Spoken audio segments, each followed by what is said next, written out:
Hello folks and welcome back. So we were reading the notebook. We were at March 10th. So March 10th. March 10th. My exhaustion is beyond description. The endless reading burns my eyes. It seems that pirates frequented the area. Dr. Herbert insists I keep to my bed. I have moved to another bedroom and sleep much better now. The dark man has not gone, however. I know it. He will wait for as long as he must. Unless I, Jeremy Hartwood, can find a way to send him back to whatever hell he comes from. March 11th. My poor knowledge of Greek and Latin is a serious handicap to my reading. I have, nevertheless, made a great step forward. I drew the symbol on the floor. He can no longer go there. I want him to understand that I can do the same thing in my bedroom. I can imagine his rage and frustration. Only last night he found his way back into my dreams. March 13th. The translation will seriously dent what money I have left. I cannot paint. My pictures are clearly the work of a lunatic. The collector Thornhiddle's embarrassed smile was proof of that. March 29th. He has come back. He found the door to my dreams. I am too weary to attempt any defense.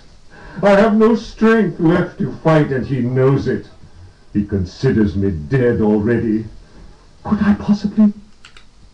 March 30th. How ironic! The cave my father sought for so many years is here, beneath the house. Wait, the butler discovered a crack in the cellar wall. A breeze blows in through it, icy and repugnant. I am filled with horror at the thought of my father dying in this place. I will carry to my grave the vision of his face contorted in the agony of that fatal heart attack.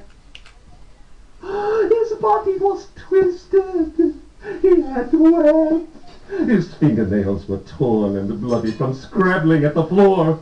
Dr. Gray concluded that death had been due to a heart attack. It was Waits, who some time later was informed that my poor father had in fact bitten off his tongue and choked on his own blood. March 31st. I explored the caverns in a dream. The dark man came with me. Strangely, I felt almost well. How can I describe what I saw? No, what words are capable of explaining such evil? I realized that my death was of no interest to him.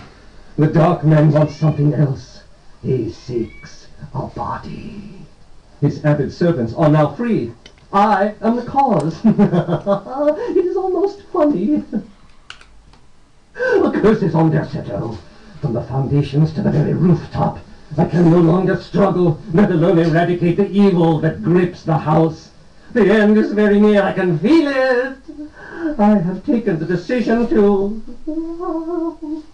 May he who finds this diary pray for my soul. Okay folks, that was the diary.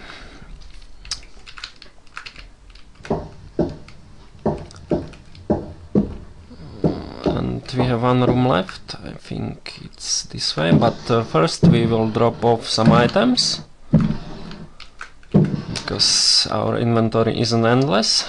So what can we drop? We can put the oil into the lamp, so let's use it.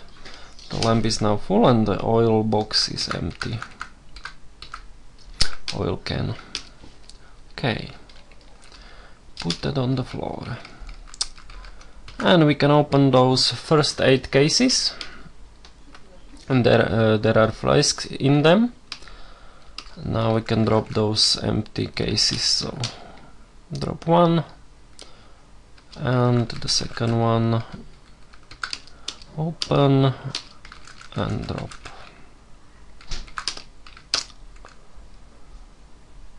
And we also don't need a broken vase. And the notebook. So what else? Is that everything? Jack chest, golden fleece. I think we can drop these also. Okay.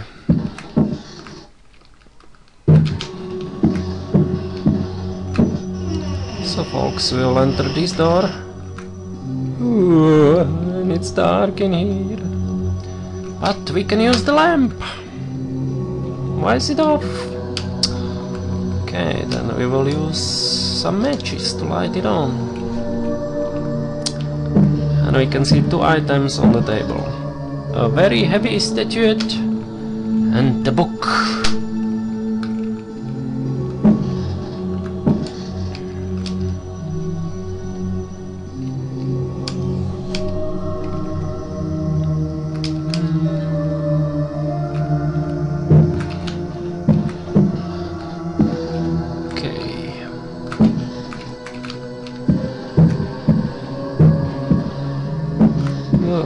No, the wrong way.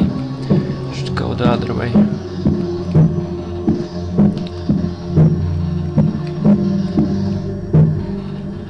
Yes. Now, folks, we can deal with this armor. Okay. Let's use the heavy statuette and we will throw it. Not a good direction. Maybe now. Ha! There you go. And we have found a sword. Okay.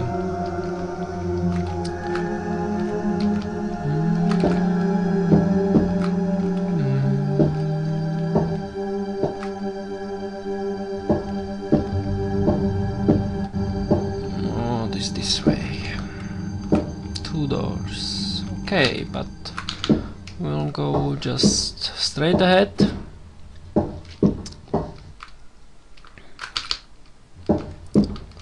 And we can read that new book. A book? Let's read it. A Brightness from Afar by Lord Bollaston, an account of his celebrated voyage to New England, 18... Okay. Following a splendid journey, the sunny harbour came into sight. The locals were much impressed with one's arrival in their midst. One had time to sketch several of them and notice signs of degeneracy. Some children showed one their queer hands that would inspire uneasiness. Upon the promise of a few coins, a child has undertaken to reveal to one a most prodigious phenomenon of a natural order. One admits to being skeptical as to the prodigiousness of the marvel, whatever it may be. Indeed, one suspects it to be little more than an evening stroll to some charming wooden hut situated in the forest hereabouts. One will nonetheless go, for it is always well to submit to such local enthusiasms. One admits to being somewhat flabbergasted. The Milky Way shone like the fires of the apocalypse from the inky celestial vault. Certain distant stars, normally invisible to the naked eye, were clearly visible, glittering indeed with a strange intensity. The heavy clouds that had settled above the village had no hold over that place. It would be pointless to offer here the names of the constellations one perceived in utter clarity. Apart from the interminable length of such a list, one might conceivably risk being charged with exaggeration. The cross cast its shadow on the ground. The sea in the distance was dead calm. Tonight, one will return to that spot and draw those stars. Tomorrow night, one will at last see Halley's comet in all its brilliance.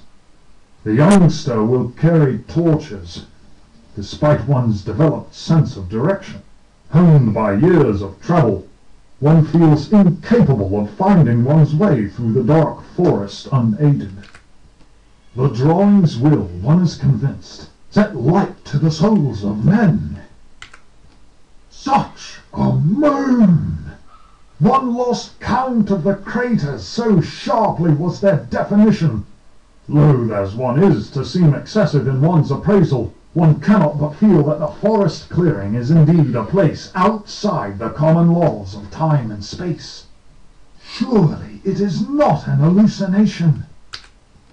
How strange to consider that idle conversation, some research in the British Museum, and a voyage to this backward village should culminate in so astounding a discovery. It may be that others have noticed the extraordinary nature of that place. How else can one explain the presence of that cross? Okay. So folks, that's it for this video. Thanks for watching. See you in the next one. Bye bye.